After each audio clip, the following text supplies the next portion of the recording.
Jangan Jangan lupa subscribe, tonton, komen, komen, like, like. like, komen. Dadah teman-teman. Halo, assalamualaikum warahmatullahi wabarakatuh. Jumpa lagi di channelnya Solusi Bunda Channel, solusi kita semua. Oke, jadi hari ini aku nggak mau ngebahas soal pinjol. Aku mau membahas soal kehamilan karena aku rasa ini penting untuk disampaikan. Karena ini menurut pengalamanku ya. Seperti pinjol yang kemarin itu, aku juga bicara soal pengalamanku dan sekarang aku juga bicara soal pengalamanku. Tapi sebelum aku lanjutin, bagi kamu yang belum subscribe, harap subscribe. Bagi kamu yang udah subscribe, makasih udah selalu menunggu. Aku udah berapa bulan ya nggak upload. Kayaknya udah lama banget deh, hampir 3 atau 4 bulan gitu. Karena aku bener-bener lagi bolak-balik ke rumah sakit. Kemarin aku fokus ke kehamilan dan sekarang aku fokus ke baby. Jadi mungkin akhir-akhir ini atau mulai hari ini aku akan sering upload seputar kehamilan ya. Karena yang aku bahas sekarang ini adalah kelainan sewaktu hamil atau kelainan dalam kandungan. Dan ini penyebabnya adalah asap rokok kayak gitu. Jadi ini awalnya gini. Pengalamanku, suami aku itu kan perokok. Jadi istilahnya perokok. Walaupun dia perokok enggak berat yang sehari dia habis sampai 2 bungkus, enggak. Dia cukup sebungkus itu cuman buat 3 atau 4 hari. Bagi aku tuh enggak berat ya kayak gitu. Nah, kesalahanku dan kesalahannya dia itu, walaupun aku sewaktu dia ngerokok itu aku nggak dideket dia, tapi tetap ini menyebabkan kelainan pada janin waktu aku hamil. Jadi aku akan kasih gambarnya USG, dan ini ketahuan waktu usia kehamilan 35 minggu. Aneh kan? Jadi waktu usia kehamilan 7 minggu atau 6 minggu 7 minggu itu masih belum ketahuan ada sesuatunya, itu belum ketahuan sama sekali. Suara berisik baby ya, soalnya aku di sini sama baby aja, suamiku lagi di laundry. Nah, di sini tuh kelihatan. Di sini itu waktu kehamilan 6 bulan, bukan 6 minggu, 6 bulan. 6 bulan itu belum ketahuan apa-apanya gitu. Dia masih normal, detak jantungnya normal, semuanya normal semuanya. Dan kemudian bulan berikutnya aku periksa lagi dan USG, dan ternyata masih dokter bilang oh normal kayak gitu, masih normal. Dan ketika itu aku sama suami udah jarang periksa USG, maksudnya aku periksanya cuman ke puskesmas aja karena rumah sakit di sini jauh ya, karena aku sekarang berada di kota Solo. Terus aku periksa itu pas mendekati HPL atau pokoknya mendekati HPL, kurang 1 bulan mendekati HPL. Jadi pas kehamilan 8 bulan itu aku 35 minggu atau 8 bulan itu aku langsung periksa untuk USG, dan jeder waktu itu langsung di sini ada kelainan. Kalau kalian lihat di sini ada kayak semacam bola di dalam, itu bukan bola ya, gelembung, dan ini gelembungnya banyak banget. Dan dokter tuh langsung mendiagnosa, waktu periksa pertama itu didiagnosa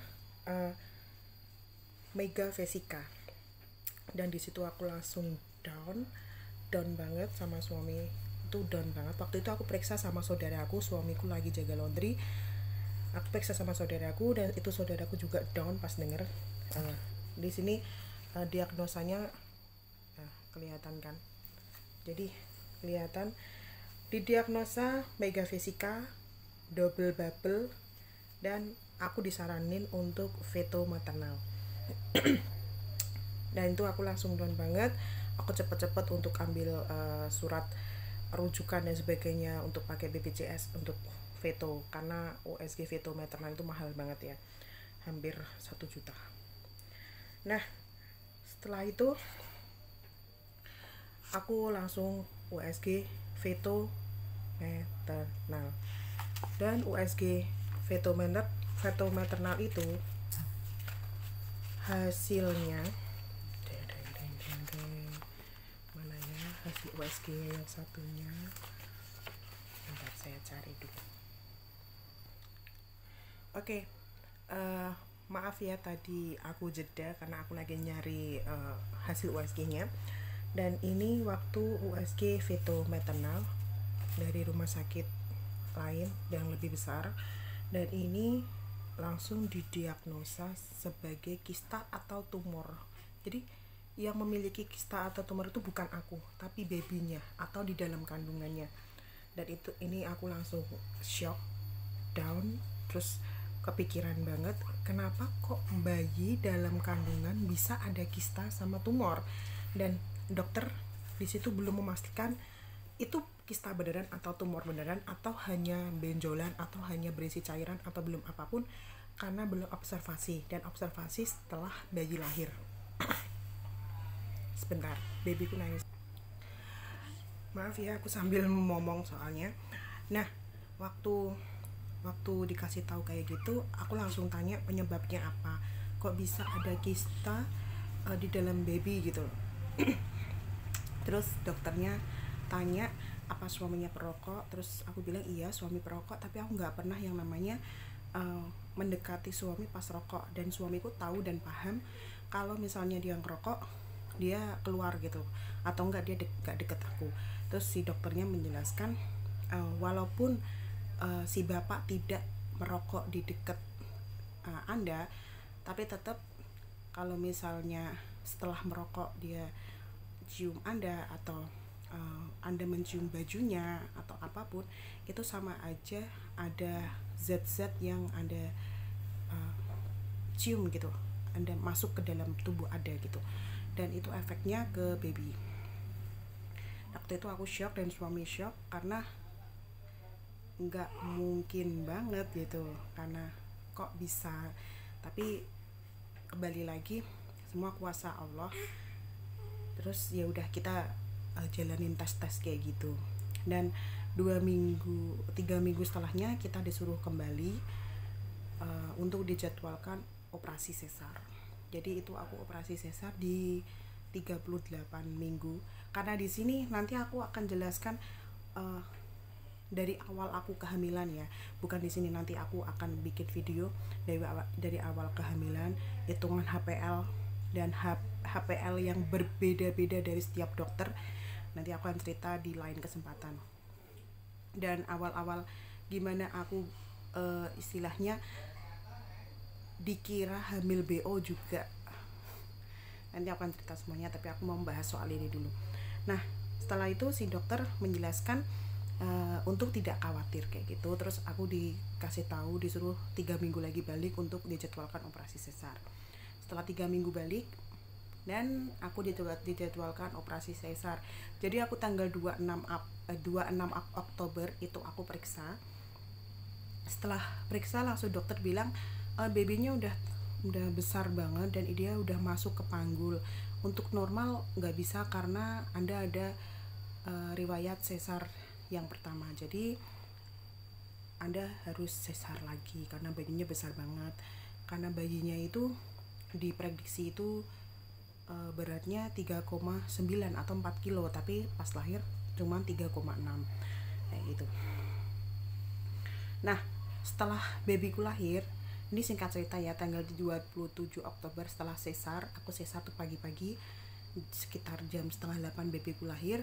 Nah, babyku lahir, dia ditemuin sama aku sebentar, temuin sama keluarga sebentar, dan dia langsung diobservasi di ruang khusus. Jadi diobservasi di ruang khusus, dan itu sangat-sangat menyayat aku ya, karena aku nggak langsung bisa menyusui dia diobservasi, dia diinfus,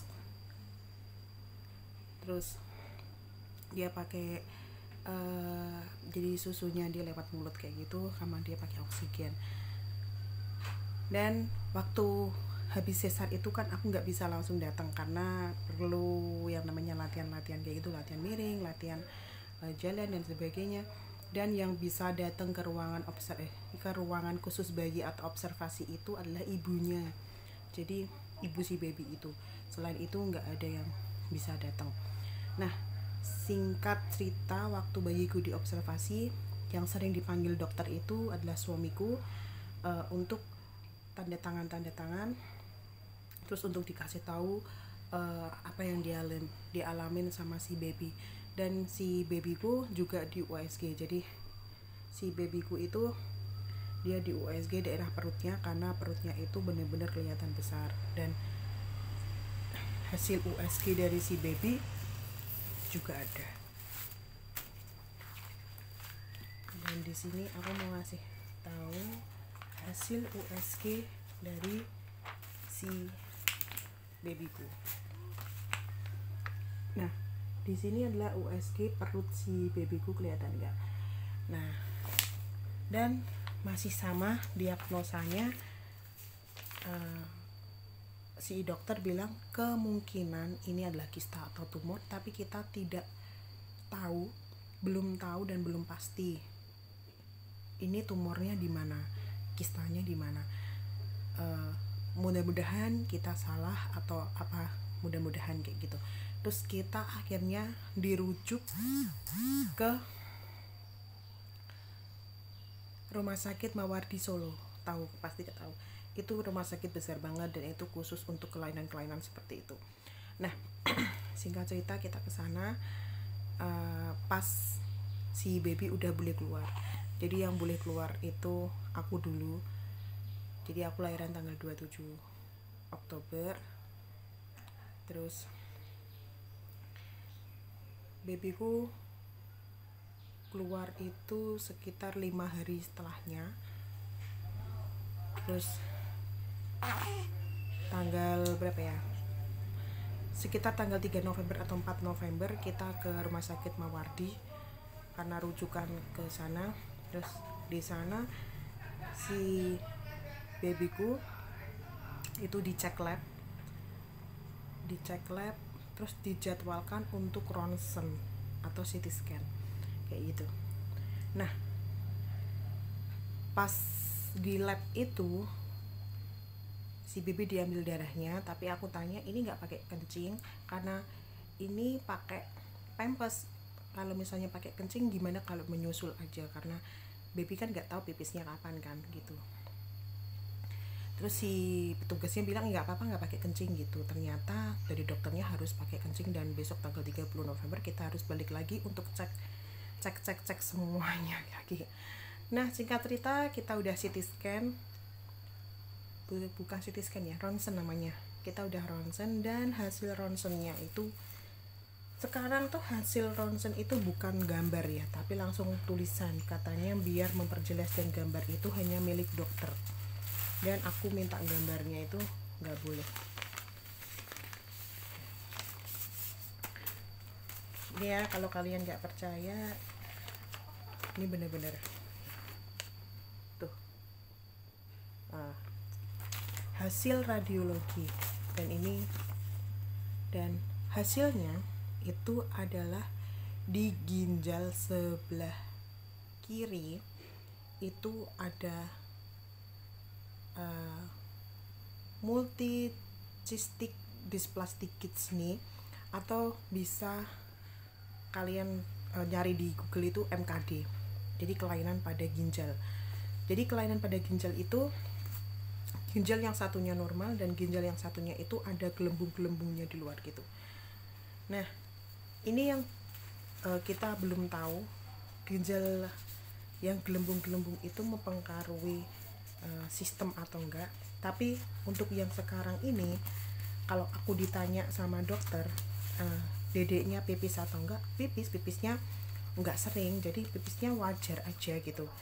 Terus babynya apa enggak, sorry ya di sini BAB apa enggak, pup apa enggak, pup. Terus babynya sehat, enggak rewel, dan alhamdulillah sehat semuanya. Dan dokternya langsung meminta kita untuk cek kencing atau cek air seni itu ulang lagi tanggal 30 itu, karena kemarin kan belum. Terus sekalian cek lab lagi, cek darah diulang lagi kayak gitu, karena dokternya belum pasti atau belum yakin ini kenapa gitu. Tapi untuk babynya sih alhamdulillah dia sehat, dia anteng, dia nggak rewel. Doain ya semuanya. Nah itu aja sih yang mau aku sampein, bahayanya rokok bagi ibu hamil atau siapapun. Dan alhamdulillahnya semenjak babyku lahir, ayahnya udah nggak ngerokok lagi. Jadi dia benar-benar ketakutan, terus dia mutusin untuk berhenti rokok karena dia tahu untuk kesehatan semuanya itu mahal banget, dan untuk kesehatan orang lain juga dia mikirin itu, apalagi anak-anaknya masih kecil kan. Jadi dia langsung mutusin untuk berhenti rokok. Nah bagi kalian nih yang masih ngerokok, atau istri-istri kalian yang lagi hamil suaminya ngerokok, menghindar aja itu belum cukup ya, karena aku udah ngalamin sendiri bahaya asap rokok itu seperti apa. Jadi hati-hati aja sih, karena kesehatan tuh bener-bener mahal banget.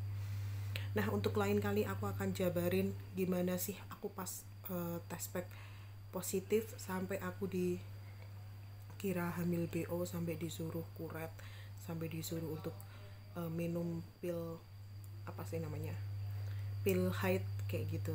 Nanti aku akan jabarin di video selanjutnya. Oke, assalamualaikum warahmatullahi wabarakatuh. Sampai jumpa dan terima kasih udah menyaksikan.